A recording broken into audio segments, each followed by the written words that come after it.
Hoy en Sin Duda #Asesórate vamos a hablar sobre Great Place to Work, qué significa esto y cómo podemos acceder a esta certificación. También vamos a hablar sobre el efecto de la inflación en impuestos, cómo afecta esto a nuestro negocio. Y cerramos con novedades en materia de nearshoring y un decreto que va a incentivar la economía de nuestro país, donde aquí en Sin Duda #Asesórate.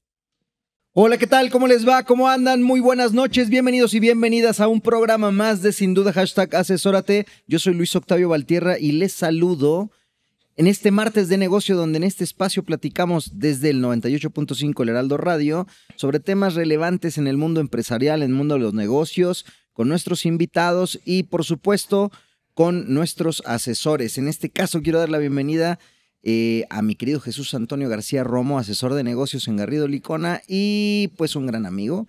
Me da mucho gusto tenerte acá una vez más, mi querido Jesús. ¿Cómo te va? Muy bien, muchas gracias y un placer como siempre. Muy bien, pues queridas y queridos, el día de hoy vamos a arrancar el programa platicando sobre un concepto que seguramente les va a ser familiar. Hoy traemos a un invitado de lujo quien va a ponernos en el radar del mundo de Sin Duda #Asesórate sobre un Great Place to Work. ¿Qué significa ser un Great Place to Work? ¿Qué requisitos debemos de cumplir? ¿Hay ciertas limitantes? Vamos a encajarle el diente a esto que es un gran lugar para trabajar. Y para estos efectos invitamos a Carlos Landa, quien es VP de PR en Great Place to Work, y a quien le damos la más cordial bienvenida. ¿Cómo estás, Carlos? Bienvenido a este espacio. Bien, muchísimas gracias. Bueno, en realidad el puesto es vicepresidente de relación con clientes, pero bueno. Perfecto. Muy bien, entonces bien. De relación con clientes. Pero súper, y gracias, gracias por la invitación, gracias a ambos y pues un placer estar aquí con ustedes. De lujo, pues platícanos de entrada, ¿cuándo nace Great Place to Work y cuándo llega a México? Bueno, Great Place to Work nace al inicio de los años 80s. La historia, bueno, nace en Estados Unidos. El fundador se llamaba Robert Levering. Él era un periodista estadounidense que dentro de o sea, la historia es curiosa porque él, dentro de su trabajo periodístico, quiere hacer un reportaje de los peores lugares para trabajar en Estados Unidos. Y su departamento de legal le dice, oye, no, eso es una locura, nos vamos a meter con miles de demandas. ¿Por qué no mejor haces un reportaje de los mejores lugares para trabajar en Estados Unidos? Él dijo, eso no va a ser tan sexy. Pero bueno, ahí inició la travesía y empezó la investigación, se decidió porque sí, después se generó un libro y años después pues nace como tal Great Place to Work en Estados Unidos. Y en México específicamente es principios de los 2000, si no me equivoco es 2002 cuando nace la marca en México. Ok, y llega haciendo o replicando el modelo que ya traía en Estados Unidos. Pasa por otros países, me imagino, en el Inter. Sí. A ver, actualmente estamos en más de 107 países. 107, pero creo que cada semana son nuevos países, pero estamos en más de 100 países. Y sí, efectivamente, nace como este listado de los mejores lugares para trabajar. Originalmente eran más publicaciones de listados. Y otro dato curioso es que en México nace lo que conocemos como la certificación de Great Place to Work. O sea, a nivel internacional era como este listado que... Pues sí, que generaban todos los países para decir cuáles eran los mejores lugares para trabajar, los rankings. Y en México, te mentiría con el año, pero si no me equivoco fue por ahí el 2008, nace como tal lo que es la certificación de Great Place to Work y poco a poco la empiezan a adoptar más países y hace 3-4 años ya se globalizó y hoy todos los países, los más de 100 países ofrecen lo que llamamos la certificación global. O sea, se homologaron los criterios y todos los países ya hoy en día tienen la posibilidad de certificar, pero bueno, fue algo que nació en México justamente. Oye, ¿y qué criterios son? Digamos que podríamos marcar dos momentos, me parece a mí, salvo que tú me digas lo contrario. ¿Cómo arranca en este afán periodístico para publicar primero a los grandes lugares para trabajar? ¿Cuáles eran los criterios que ponderaban en ese momento? Y posterior, cuando ya se da, digamos, la profesionalización, por ponerlo en un sentido como muy basado en la certificación, ¿qué cambio hubo, si es que lo hubo? Sí, mira, siempre ha estado basado y sigue estando basado en la voz del colaborador. O sea, en realidad quienes certifican a las organizaciones son los colaboradores, porque lo que nosotros hacemos es un diagnóstico, una encuesta a todos los colaboradores. El modelo sigue teniendo la misma estructura que hace muchos años. Es una estructura que está muy basada en liderazgo. Creo que ese también es otro punto importante. Muchas veces las organizaciones creen que Great Place to Work viene y va a medir pues si tienes unas grandes instalaciones, si tienes buenos sueldos, si tienes increíbles prestaciones. Sí hay una parte que habla de eso, pero la realidad es que el modelo Great Place to Work está altamente enfocado al liderazgo. O sea, de las 60 preguntas que le hacemos a los colaboradores, 41 de ellas hablan acerca de tu relación con tu líder. O sea, imagínate la importancia. O sea, nosotros estamos convencidos de que los líderes son los principales constructores o destructores de un Great Place to Work. Entonces, respondiendo a tu pregunta, desde que inició el modelo, siempre ha sido un modelo que está basado en la voz del colaborador y de ahí se determinan lo que son los rankings o las calificaciones y también la certificación como tal, ¿no? Ok. Oye, otra pregunta. ¿Quién aspiraría a ser un gran lugar para trabajar? Mira, normalmente también está catalogado, ¿no? Como que las grandes multinacionales, las grandes empresas, pero la realidad es que no. Nosotros en Great Place to Work, a partir de 10 colaboradores, a cualquier pyme, me acuerdo mucho que en 2020 hubo una tortería en Tijuana que certificó, bueno, era una red de sucursales, no me acuerdo cuántas sucursales eran, pero la verdad ver a los dueños emocionados de que estaban entre los mejores lugares para trabajar, se llama La Torta Plaza, estaban en Tijuana, pero era bastante, sí, peculiar, ¿no? Porque te digo, muchas veces estamos catalogados como que estas grandes firmas son las que tienen que certificar y rankear, pero la realidad es que no. A partir de 10 colaboradores, cualquier empresa puede aspirar a hacer un proceso de certificación.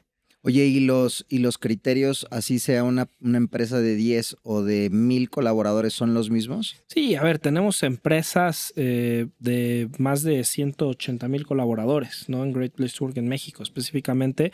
En otros países, me acuerdo mucho que hablaba con el CEO de China, me decía que ellos tienen empresas de más de 800,000 colaboradores. Imagínense, es una ciudad. Bueno, es pero, exacto. Pero sí, o sea, cualquier organización tiene sí los mismos criterios. Después nosotros las catalogamos. O sea, evidentemente los ponemos a competir peras con peras, manzanas con manzanas en cuanto a las categorías de acuerdo a la cantidad de colaboradores. Pero sí, evidentemente el reto para una empresa de 30,000, de 20,000, de 1,000, 15,000 colaboradores, pues es un reto seguramente más complejo que mantener el clima quizá en una empresa de 10, ¿no? O sea, digo, al final todas tienen un reto, pero sí, digamos, la metodología, la dinámica es la misma, se comparan por categorías, o sea, cada una se compara con el segmento que le corresponde, pero sí, la metodología, digamos, es similar, independientemente de la cantidad de colaboradores. Oye, y digamos que a nivel empresarial, con base en lo que has platicado con tus clientes, ¿qué diferenciador le agrega a una empresa el contar con esta certificación? Mira, a ver, es una buena pregunta. En realidad nosotros buscamos que las organizaciones empiecen a conectar, sí, el ser un great place, pero bueno, to work. O sea, ¿qué quiere decir eso? Que se relacione con los resultados de negocio. O sea, evidentemente, los dos principales, o sea, la respuesta sencilla que yo te tendría que decir es employer branding, ¿no? O sea, la marca empleadora y la atracción de talento. O sea, esas son como las dos principales. ¿Por qué? Porque soy un great place to work. Entonces, ¿dónde quieres trabajar? ¿En una empresa que está certificada y rankeada como un gran lugar para trabajar o en cualquier otra? Entonces, te digo, employer branding, atracción de talento sería la respuesta directa a tu pregunta. Pero en todos estos años que llevamos trabajando, la realidad es que hemos visto impactos en el negocio en índices de rotación voluntaria menores. O sea, organizaciones que son un Great Place to Work tienen menor rotación voluntaria que otras, mayor productividad, mayores embajadores de marca, los colaboradores están más engaged y digo, ya después parece lógico, ¿no? Una organización que tiene grandes líderes, que la gente está orgullosa, que hay un buen compañerismo, es mucho más probable que el colaborador esté más comprometido, por tanto más productivo y con menos posibilidades de rotar. Entonces, después las organizaciones se empiezan a dar cuenta que Great Place to Work más que un gasto es una inversión, porque creo que el retorno de inversión es mucho mayor a lo que digo, al tema del gasto que pudiera hacer. O sea, el retorno de inversión en negocio es gigante. De hecho, hay un estudio que hizo el Financial Times Stock Exchange Russell. Y muy rápido, el punto es que hizo un estudio de los últimos 20 años. De hecho, ahí lo tenemos por ahí cuando hablamos con clientes. Y sacaron un benchmark de las organizaciones que estaban rankeadas por Great Place to Work del Russell 3000. Eran 3000 empresas que cotizan en Estados Unidos.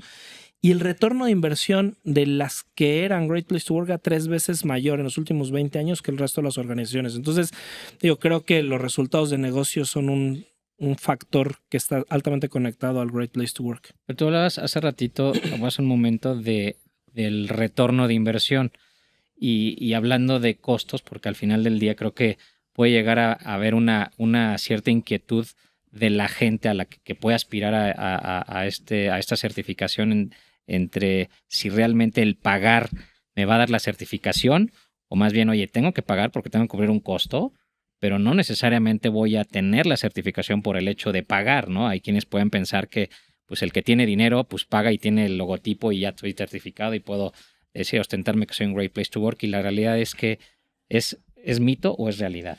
Bueno, creo que ustedes que son un Great Place to Work en Garrido Licona saben que eso es un mito, no el hecho de decir pago y lo logro. Pero yo la manera en la que se los transmitiría, Great Place to Work, yo les diría, es como un hospital, ¿no? O sea, y de hecho yo diría que pensemos en que Great Place to Work es el mejor hospital de empresas del mundo, porque en realidad Great es la autoridad global en tema de cultura, ¿no? Por todos los países, por la experiencia, por la data que tenemos. Imagínense, nosotros encuestamos alrededor de 20 millones de colaboradores cada año. Entonces eso nos da una data, una riqueza de saber qué es un Great Place to Work y por dónde maniobrar. Entonces, si pensamos en Great Place to Work como este gran hospital, evidentemente cuando tú vas a un hospital que pagas por un diagnóstico, ¿no? Pagas para ver cómo está mi salud, pagas para ver cómo estoy. Y después el tema de la cereza del pastel es que te podemos dar un certificado, pero creo que eso es súper importante. Muchas veces estamos catalogados y de hecho es normal. O sea, al final sabemos que todas las organizaciones nos dicen, oye, quiero certificar, quiero rankear. Entonces, aunque en el mindset de las organizaciones estamos como una organización que certifica y que rankea, pues yo les diría, imagínense ir al mejor hospital y catalogar al mejor hospital porque te puede dar un certificado médico. Está bien. Qué mejor que tener el certificado médico del mejor hospital del mundo. Pero, insisto, entonces tú pagas un diagnóstico, nosotros te diagnosticamos, si si te decimos estás sano, tienes buena salud, toma una certificación. Aquí está tu certificado médico organizacional. Si aparte de eso resulta que tu estado de salud está entre los mejores del país, mira, también te podemos rankear. Tenemos muchos rankings, ¿no? Pero bueno, hablando del ranking nacional, también pues fíjate que tu estado de salud te ha llevado a estar entre los 5 mejores lugares para trabajar o entre las 5 empresas más sanas en tema de cultura. Ahora bien, a todas las organizaciones, una vez que hacen el proceso, nosotros les damos, digamos, una receta médica. O sea, les decimos, este es tu diagnóstico, así te fue, te recomendamos A, B, C, D acciones y evidentemente es lo mismo que un hospital. Tienes a los doctores, te hacen tu receta, después decides si lo cambias en la farmacia, si sigues el tratamiento con nuestros doctores o lo haces de manera interna, pero o sea, yo te diría, evidentemente no es pagar y obtener, sino es pagar y probar a ver si estás. Un seguimiento, o sea, no es algo estático, sino es obtener, como tú dices, un diagnóstico de cómo está mi compañía en términos de liderazgo. Y puedo no obtener la certificación, que a mí me gustaría que tocaras cuáles son los grados de calificación aprobatorios, si los podemos decir de alguna manera, y en dónde debiéramos de estar una empresa, porque yo creo que no sé cuántos 10 vayas a tener o tengan, pero yo creo que no creo que haya una empresa perfecta, pero cuál es el rango, me imagino que se manejan por rangos, en donde deberían de estar una empresa y cuáles son los reprobados, ¿no? Porque sí, hay un seguimiento de qué hacer hacia adelante, o sea, no nada más es ya no pasé o no pasé. Bueno, ¿qué tengo que hacer para o pasar o mejorar esa calificación que obtuve? Y que desde luego, pues no nada más es mejorar la calificación, eso se va a ver traducido al interior de la organización. Sí, mira, a ver, el tema de justamente este tema de la certificación, a ver, hay organizaciones que pueden hacer el proceso y después no hacer nada. O sea, es lo mismo ir a un hospital. Tú puedes ir a un hospital, te dicen todos tus padecimientos, te recetan y luego guardas la receta y dices, yo no voy a hacer nada. O sea, el Great Place to Work no es mágico. ¿no? Eso creo que es un punto importante. No es de que ya tienes la certificación y ya todo va a cambiar. O sea, sí son organizaciones siempre, tú lo acabas de decir, no existe el 100 perfecto. Nuestra calificación va de 0 a 100, pero no hay una empresa perfecta. Siempre vas a tener esa oportunidad. Hay empresas con niveles muy altos, hay empresas con niveles muy bajos. La mínima probatoria de 0 a 100 que tenemos en Great Place to Work es 70. Okay. Entonces, con un 70 tú puedes aspirar pues, a tener una certificación, a decir, a ver, estás sano, puedes certificar, pero de ahí pues, siempre va a haber planes para implementar, para mejorar. Y bueno, yo lo otro que les diría es, no esperemos a sentirnos certificados, porque como no somos la certificadora, o sea, no estamos buscando que las organizaciones que se sientan listas nos busquen. O sea, la idea es que si hoy eres una organización que estás muy mal, llámanos. O sea, al final llámale al doctor, busca un doctor que te diagnostiquemos y te ayudemos en ese proceso de transformación, ¿no? O sea, estamos abiertos para todas. Y si estás en estándares, pues qué mejor, ¿no? Me gusta esta parte de cómo la analogía que haces con la medicina, pero además con una suerte de competencia contigo mismo, con el resultado de un año versus los siguientes, ¿no? Y con el objetivo de que con base en las observaciones vayamos mejorando. Vamos llegando ya al final del bloque, mi querido Carlos. De manera general, ¿cuál sería la reflexión final sobre certificarse y acercarse a Great Place to Work? Sí, pues bueno, creo que afortunadamente lo hemos tocado en todo lo que hemos conversado. Lo que les diríamos es acérquense a Great Place to Work para que les podamos ayudar en un proceso de transformación, a construir un gran lugar para trabajar que pueda traer grandes resultados de negocio, que tengan visto que lo que les decía, que quizá sí el foco va a ser tener grandes líderes. O sea, creo que esa es una de las claves del éxito del Great Place to Work, el liderazgo. No quiere decir que no ponemos también cierta atención a que sean organizaciones que tienen ciertas prácticas, políticas, procesos. O sea, sí hay que tener algo, una base, pero evidentemente si hoy no se tiene, pues también, o sea, nosotros te vamos a ayudar, te vamos a decir, oye, ¿sabes qué? Te falta mejorar en esto, te falta hacer esto, y vamos a poder acompañar a esas organizaciones.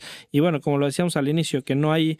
O sea, no hay un target específico de organizaciones. Cualquier organización que tenga más de 10 colaboradores puede aspirar a hacer un proceso con nosotros. Entonces pueden entrar a greatplacetowork.com.mx y con gusto por ahí podemos apoyarles. De lujo. Queridas y queridos, Carlos Landa, ya lo escucharon, representante, gran embajador de Great Place to Work, que estuvo con nosotros en Sin Duda #asesórate. Nosotros vamos a hacer una brevísima pausa. Nos estás escuchando por El Heraldo Radio 98.5. Sin Duda #asesórate. No te vayas, ya volvemos.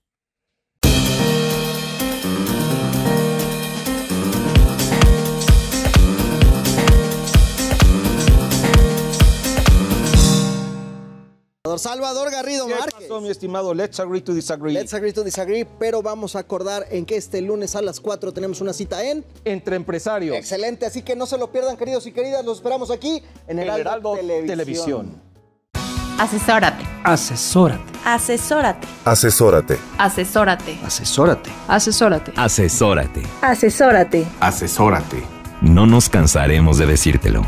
Asesórate. Garrido Licona. Asesoría fiscal, legal, financiera y de negocios. Visítanos en garridolicona.com. Bienvenidos y bienvenidas de vuelta a Sin Duda #asesórate. Lo estás escuchando por el 98.5. Yo soy Luis Octavio Valtierra y te agradezco que sigas con nosotros en esta señal dedicada al mundo de los negocios. Mi querido Jesús Antonio García Romo, para este segundo bloque traemos un tema muy relevante y que pocas veces se aborda con profundidad, y muy a pesar de que tiene mucha relevancia, mucha importancia, mucho impacto, es increíble que no lo hayamos tocado recientemente porque tiene permanentes efectos en nuestra economía, en la economía de nuestros negocios. Y me refiero al efecto de la inflación en materia fiscal, en materia de impuestos. Para dar paso a este tema, para darle forma, invitamos a un socio de Garrido Licona y Asociados que responde al nombre de Gabriel Ángeles y que es un gran amigo de este espacio. Le doy la bienvenida pues a mi querido Gabriel. ¿Cómo estás, mi querido Gabo? ¿Cómo te va? Hola Octavio, ¿qué tal? Bienvenido. Hola Jesús, muchas gracias. Oye, pues un gusto tenerte acá y pues sobre todo para tocar este tema tan relevante que nos gustaría. Arranquemos por lo más básico, por lo más esencial, que es el concepto per se de inflación. ¿Qué tendríamos que entender por inflación, mi querido Gabriel Ángeles? Creo que lo abordabas muy bien, Octavio, con la intro. Fíjate que normalmente en nuestra vida diaria siempre escuchamos hablar de la inflación, pero en muy pocas ocasiones nos detenemos a reflexionar sobre qué es la famosa inflación. La inflación no es nada más aquello que el alza del precio de los bienes y servicios que yo consumo día a día. Okay. Es decir, lo que hoy consumo, ¿cuánto va a valer mañana? Ok. Esto es bien importante porque hay que estar viendo cómo todo este movimiento ahora se mide a nivel macro, a nivel de toda la economía. Y para ello ya existe una metodología muy puntual sobre la cual el gobierno nos da esta gran medición, que es la que escuchamos en las noticias en nuestro día a día, ¿eh? Que sobre estas bases es algo que no, digamos que afecta o influye o involucra a todos los participantes de la economía de un país, o en este caso de nuestro país, ¿cierto? O sea, va desde los consumidores de a pie, los que hacemos compras, la compra que tú me digas, hasta a niveles macro, a niveles económicos de empresas, a nivel empresarial, lo mismo con la prestación de servicios o con la adquisición de productos, ¿cierto? Correcto. Y justo para tratar de segregar estas famosas variaciones, porque no es lo mismo que lo que consume en este caso cualquiera de nosotros que estamos aquí, a lo que consumiría una persona a lo mejor en el sur del país, a la que va a consumir una persona en el norte. Entonces, básicamente en torno a estas grandes necesidades a nivel país, se determina una canasta básica, la famosa canasta básica de productos y servicios. ¿Y qué se hace? En términos generales, lo que se hace para medir esta inflación es que se miden los precios de cada uno de estos productos y posteriormente también se mide cómo ha incrementado o qué variación ha tenido. Y con base en ello se determina el famoso índice de precios. Y en esencia la variación entre un periodo a otro en forma porcentual, eso es la inflación. Ok, ahora platícanos en qué momento se empieza a entrelazar con el tema que traemos hoy, que son los impuestos. Claro.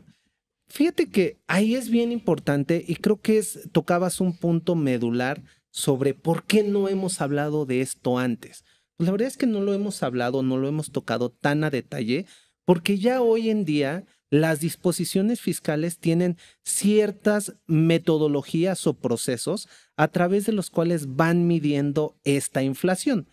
Ojo, sí son diferentes a la metodología general del índice de precios, pero en algún momento se acaban entrelazando, porque precisamente lo que busca es cómo reflejo yo todo este efecto que está pasando a nivel macro en mi día a día, en la parte fiscal, que obviamente ahorita nos vamos a centrar en la parte de las empresas porque es lo que nos atañe, pero en esencia nos toca en el día a día. Ok. ¿Y cómo es que la inflación empieza a jugar un papel importante en el cálculo de los impuestos? Y cuáles, yo te diría que nos dijeras o nos compartieras cuáles son esas principales partidas o conceptos en donde tenemos que prestar atención por la magnitud que puede generarse en el cálculo de los impuestos, o sea, el impacto per se que puede tener la inflación en el cálculo de los impuestos. Sí, no, sin duda. Mira, yo creo que la partida más significativa y la que en esencia, de acuerdo a la ley, en torno a la disposición fiscal, mide este efecto, es lo que conocemos como el ajuste anual por inflación, antes llamado componente inflacionario, y que ha venido evolucionando, la verdad es que bastante en el tiempo. Cuando teníamos inflaciones altísimas, tenía una metodología distinta. Pero en esencia, ¿qué mide? Básicamente lo que busca esta partida es que yo mida cuánto tengo, en el caso de los activos hoy, por ejemplo, si yo tengo una cuenta por cobrar, ¿qué pasa si la recibo hoy? ¿Y cuánto va a valer esa cuenta si la recibo mañana? Si me permites, estimado Gabriel Jesús, quisiéramos hacer una breve pausa. Bueno, no quisiéramos, al contrario, quisiéramos dejar fluir la conversación, pero tenemos que hacer una breve pausa por compromisos con los patrocinadores. Así que, queridas y queridos, no se nos vayan. Regresamos después de estos breves minutos aquí a Sin Duda, #asesórate.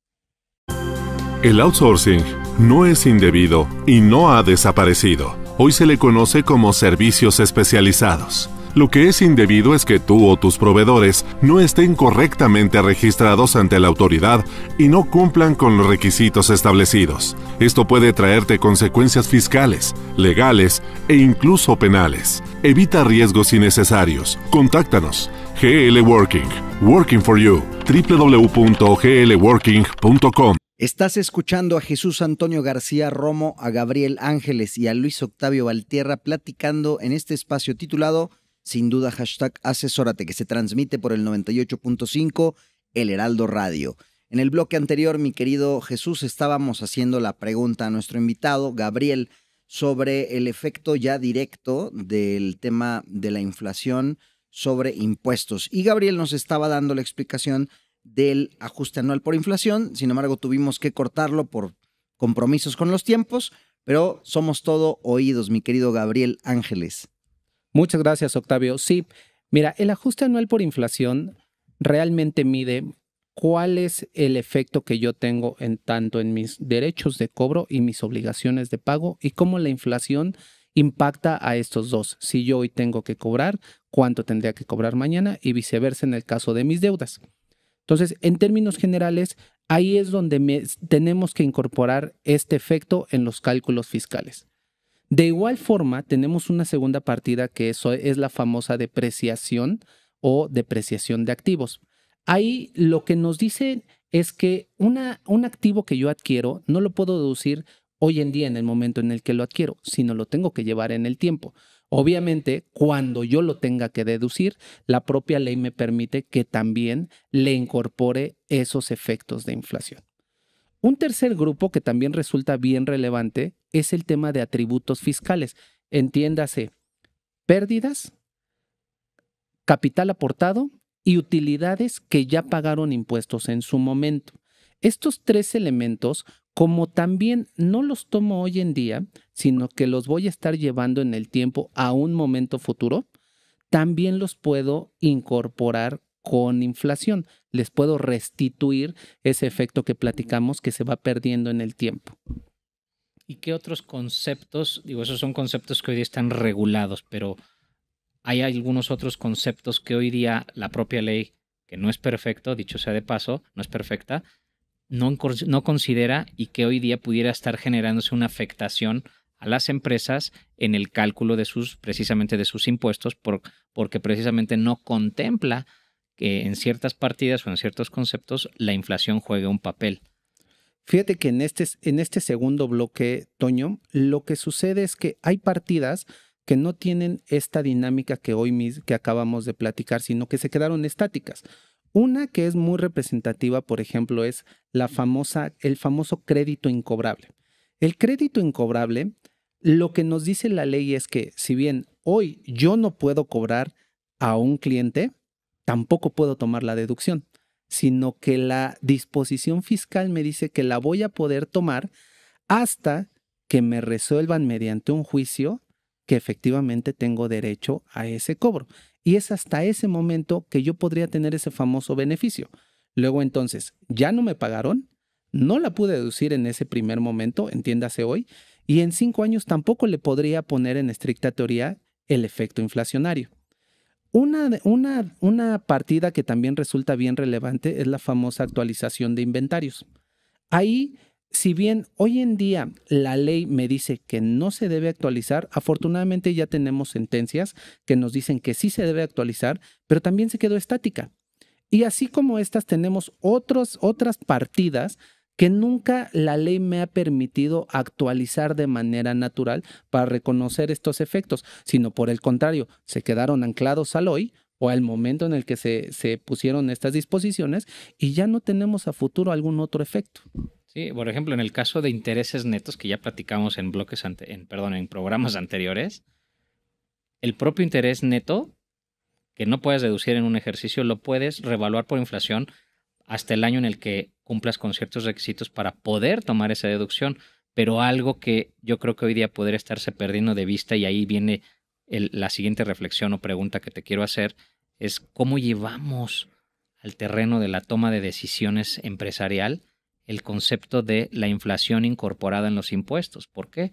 Porque la inflación es un factor o puede ser un enemigo, más viéndolo desde esa perspectiva, puede ser un enemigo en el cálculo de ciertas tomas de decisión que estemos pensando hacer, como en inversiones, como atracción de capital, si me voy a fondear o voy a atraer capital propio de accionistas, ¿cómo va a influir eso en la toma de decisiones? ¿Por qué?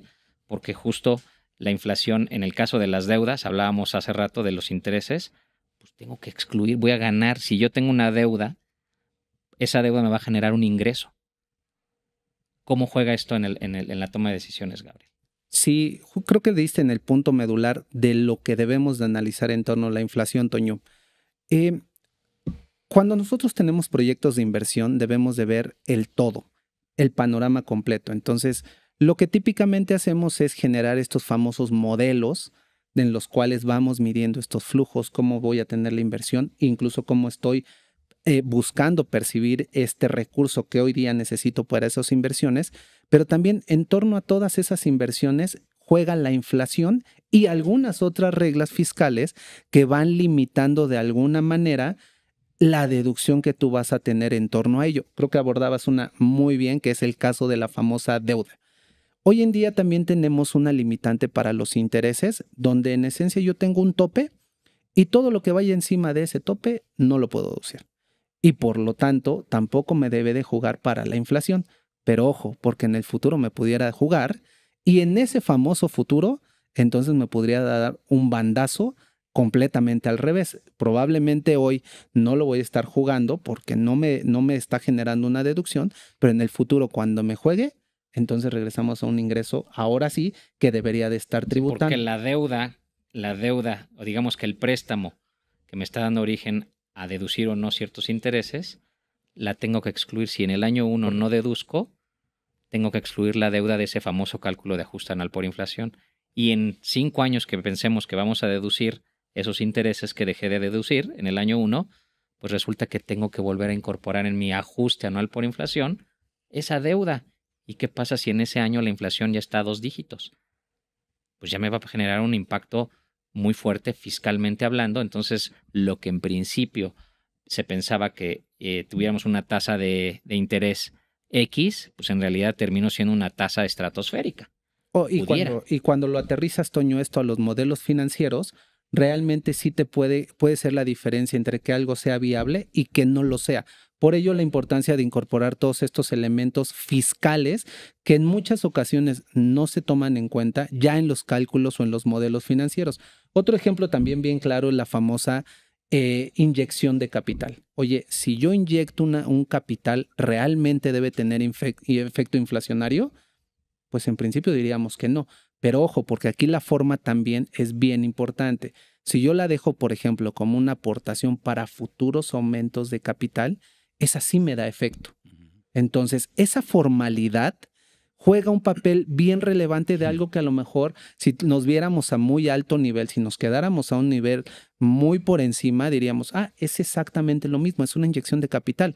No, porque ahí la disposición fiscal me juega en contra. Tengo una deuda. Tengo una deuda superior, exacto, donde yo le tendría que estar dando un efecto porque presume que estoy ganando por no pagar esa deuda hoy. Yo creo que aquí el mensaje tendría que ser que financieramente, cuando hagamos modelos para tomar decisiones de si invierto, si obtengo capital o préstamo de alguna fuente, necesito necesariamente incluir en el cálculo fiscal una estimación de efectos inflacionarios, porque la generalidad es que no se incluyen.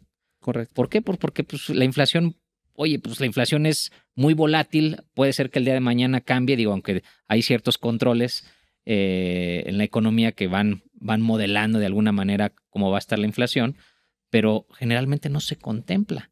Y ese factor puede en algún momento dado ser determinante o una especie de deal breaker en el sentido de si una decisión A difiere de la decisión B o C, ¿no? Claro.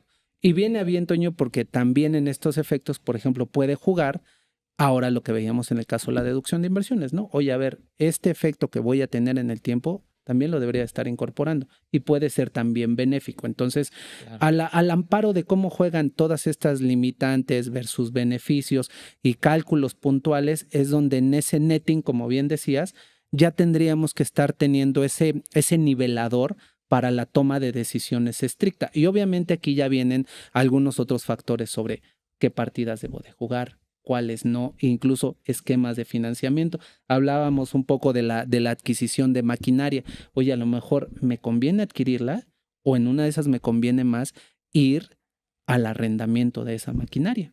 Puede ser. Obviamente también pensando en que el arrendamiento pudiera estar limitado y entonces empezamos a jugar con distintos factores que acaban convergiendo para que nos den un elemento fino de toma de decisiones. Muy bien. Muy bien, pues mi querido Gabriel, muchísimas gracias por habernos acompañado el día de hoy y por habernos dado esta explicación tan robusta sobre el tema. Esperamos tenerte nuevamente con nosotros.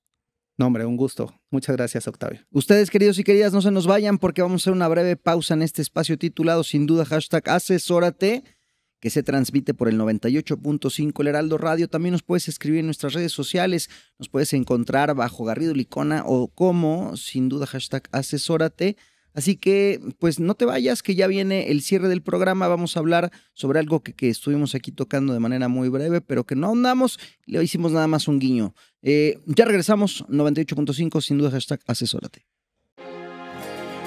Para hacer negocio hay que generar confianza. En GL Auditoría analizamos y nos aseguramos que la información financiera de tu empresa genere confianza y tranquilidad para tus clientes, socios, autoridades e instituciones financieras, entre otros. GL Auditoría. Preservamos tu patrimonio. www.glauditoria.com. Bienvenidos de vuelta a la recta final del programa de hoy. Sin duda, #asesórate. Nos escuchas por el 98.5 El Heraldo Radio y agradecemos que nos acompañes este martes, ya quebrando, mi querido Jesús, cerrando con un tema igualmente relevante y que además es vigente y es reciente y que tiene que ver con incentivos para el sector empresarial, algo que bueno, son buenas noticias, sin duda. Y que para estos efectos traemos dos invitados de lujo. Me voy a permitir, comenzando por las damas, para presentar a mi querida Viviana García, asociada en Garrido Licona, especialista en litigio y controversia. ¿Cómo estás, mi querida Viv? Muy bien, encantada de estar esta noche con ustedes. Y, por supuesto, a Pablo Espinosa, socio en Garrido Licona, también especialista en las mismas áreas en litigio y controversia fiscal. ¿Qué tal?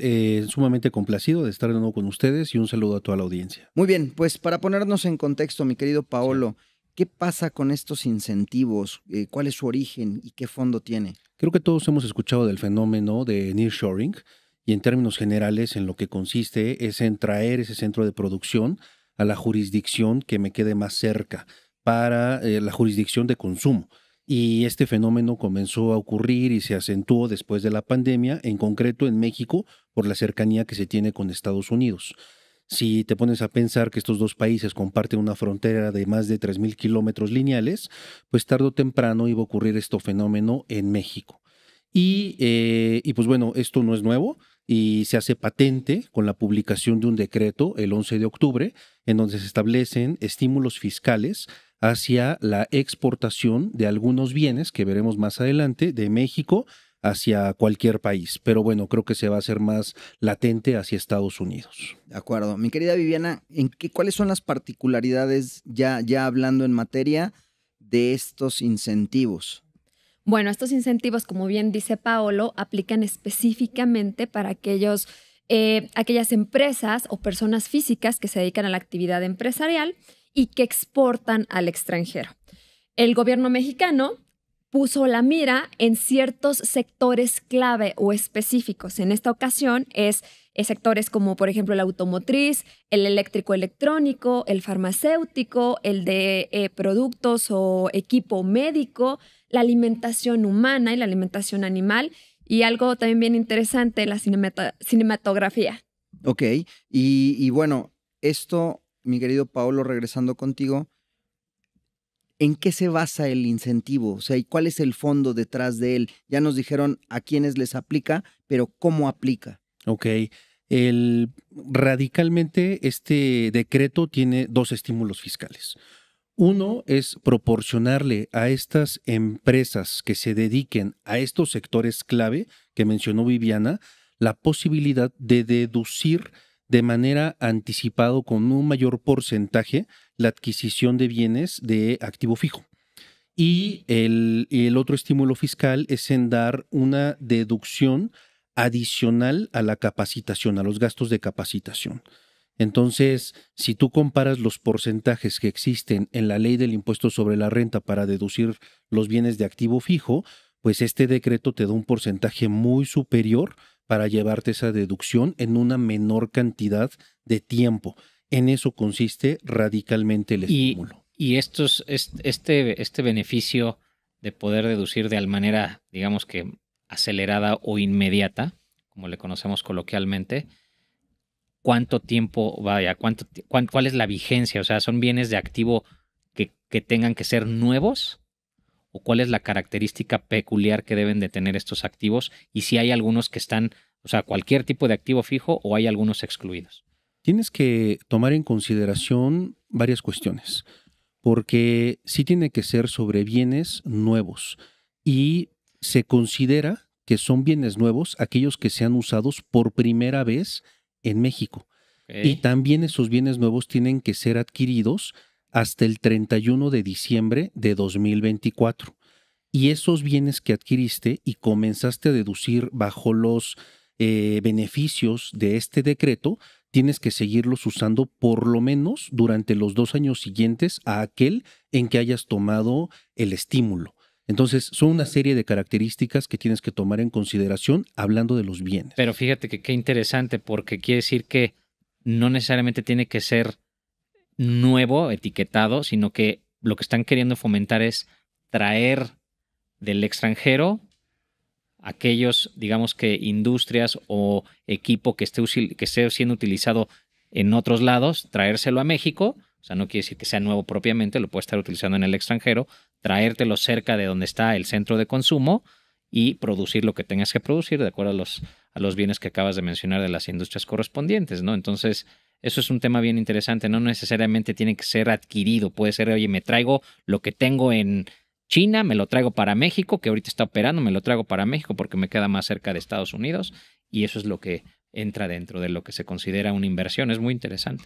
Y algo bien importante, Jesús, que estas adquisiciones tienen que ser a partir del 12 de octubre que inicia la vigencia del decreto. Entonces, todo aquello que se adquiera entre el 12 de octubre de 2023 y el 31 de diciembre de 2024 puede ser sujeto al beneficio. Oye, ¿y cuáles son las condicionantes? O sea, ¿debo de cumplir con algunos criterios más allá de la industria a la que pertenezco, que ya nos dijiste de manera general, Viviana, cuáles son las que están o las que se ven favorecidas? ¿Hay algunas otras particularidades que debemos de considerar? Sí, por supuesto. Para efectos de este estímulo que tiene que ver con activo fijo, se tienen que cumplir ciertos requisitos y entre ellos es la presentación de un aviso en el cual se especifique el activo y cuándo fue que adquiriste y que comenzaste a aplicar el beneficio. Este aviso lo tienes que presentar en tiempo y forma dentro del mes siguiente en el que tú empezaste a aplicar el beneficio. Si no lo haces, dile adiós al estímulo, Octavio. Obviamente hay otros requisitos que tienen que ver con la aplicación y que, por supuesto, todos estos beneficios son para aquellos contribuyentes cumplidos. Es decir, se excluye del listado de la gente que pudiera ser acreedora al beneficio aquellos que están en las listas negras del SAT, porque a lo mejor tienen créditos firmes, se los condonaron. Aquellos que están en la lista del 69B, es decir, EFOS o EDOS, que tienen operaciones o que celebran operaciones con contribuyentes que en realidad no existe la operación, sino que son ficticias. Aquellos que incluso tienen por ahí el tema de la restricción temporal de certificado cero digital o lo tienen cancelado. Esto específicamente es para aquellos contribuyentes que son cumplidos y que operan con otros contribuyentes cumplidos. Ahora, en pláticas previas que habíamos tenido, Paulo, nos comentabas que no es un ejercicio, o más bien no es una práctica de un solo esfuerzo, el hecho de considerar estas variables que pueden hacerme o que pueden limitarme en cuanto a gozar de este beneficio, ya que durante el ejercicio, en este caso durante el 2024, si yo pierdo de radar una posible bandera roja con algún EFO, con algún EDO, por poner un ejemplo, podrían en ese momento suspender este beneficio para mí. ¿Y qué pasaría? Tal cual está regulado en el propio decreto, que si un contribuyente opta por aplicar el estímulo fiscal y posteriormente lo pierde por incumplir con alguno de los requisitos previsto en el propio decreto, que son algunos de los que comentó Viviana, entonces pierdes los beneficios del estímulo fiscal y tienes que tributar conforme al régimen general que se establece en la ley del impuesto sobre la renta.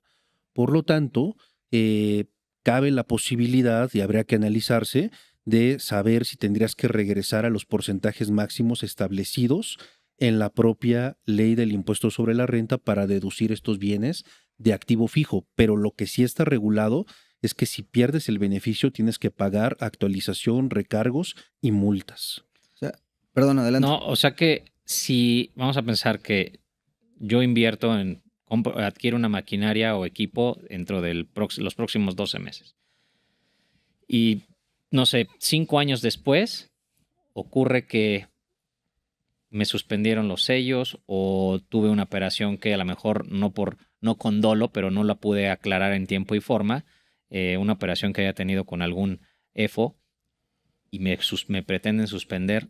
Entonces me tendría que voltear o regresar y perder los beneficios del estímulo, y eventualmente yo no sé si eso esté plenamente claro, el hecho de que pues regresas el beneficio, pagas lo que te tomaste indebidamente y aplicas la depreciación en este caso del bien de que se trate con el porcentaje de ley, o bien incluso hasta pierdes eso. Sí. Ni siquiera eso te puede llegar a permitir. O sea, ¿se puede hacer eso o simplemente es nada más pierdo el beneficio y aunque pasen tantos años? ¿Y cuántos años? Porque tenemos los 5 años famosos que tiene la autoridad para ejercer sus facultades de revisión. Sí, sumamente interesante la pregunta, Jesús, porque no es tan claro el propio decreto. O sea, no hay un artículo que establezca que se le van a dar efectos retroactivos. Pero lo que sí se establece en el último numeral del decreto es que pierdes los beneficios del estímulo y vas a tener que tributar de acuerdo a las leyes que procedan. Y la única ley que procede es la ley del impuesto sobre la renta. Desde luego va a haber grandes interpretaciones, va a haber grandes preguntas, va a haber facultades de comprobación, sobre todo en aquellos casos en donde la depreciación de ese activo fijo se vaya a más de 5 años, porque no va a empatar necesariamente con un plazo de caducidad. Yo creo que aquí, bueno, qué bueno que lo comentas, porque se torna definitivamente esto es para a los bien portados, y que toma mayor relevancia el hecho de que las empresas que opten por este beneficio robustezcan sus medidas de control dentro de la compañía para evitar caer en estos tipos de casuísticas o casos que pueden dar lugar a que perdamos esos beneficios en el futuro, ¿sí? Y que, pues, bueno, me tengan que regresar a pagar cantidades ahorita incalculables de ciertos beneficios que pudiera estar hoy día tomando, ¿no? Entonces yo creo que ese es un mensaje bien relevante para la gente que nos está escuchando, y sí me gustaría también destacar el otro estímulo que está dentro de este decreto. Y ese es el estímulo de capacitación. Ese estímulo es súper interesante porque consiste específicamente en un 25% de aquel diferencial que se dé de la siguiente operación.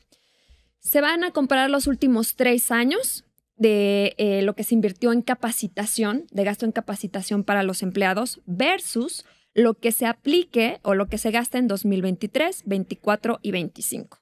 Una vez que se compare el promedio del gasto en capacitación de los últimos 3 años y se compare con el ejercicio en el cual vas a aplicar el estímulo, pues tienes derecho a un 25% adicional. Y eso es buenísimo porque no solamente está limitado al tema de la adquisición de los activos fijos, sino que también reconoce el propio estímulo que necesita esta inversión. De acuerdo. Pues miren, yo lastimosamente vamos llegando al final del programa, pero los invito, queridos y queridas, a que se den una vuelta por las redes sociales de Garrido Licona, porque estos 2 estrellas ya nos dieron todo un programa al respecto, bueno, por lo menos 2 bloques de un programa, alrededor de 20 y tantos minutos, casi media hora, donde desarrollan este tema a detalle, con mayor profundidad. Hoy, lastimosamente, tenemos que decirle hasta pronto a ustedes y también a ustedes, queridos y queridas, porque el Sin Duda de hoy, mi querido Jesús Antonio, va llegando a su final. Muchas gracias también por por habernos acompañado. Gracias. Y les mandamos un fuerte beso y un abrazo en este espacio titulado Sin Duda #Asesórate. Una semana más. Chao, bye. Los queremos mucho. Besos y abrazos.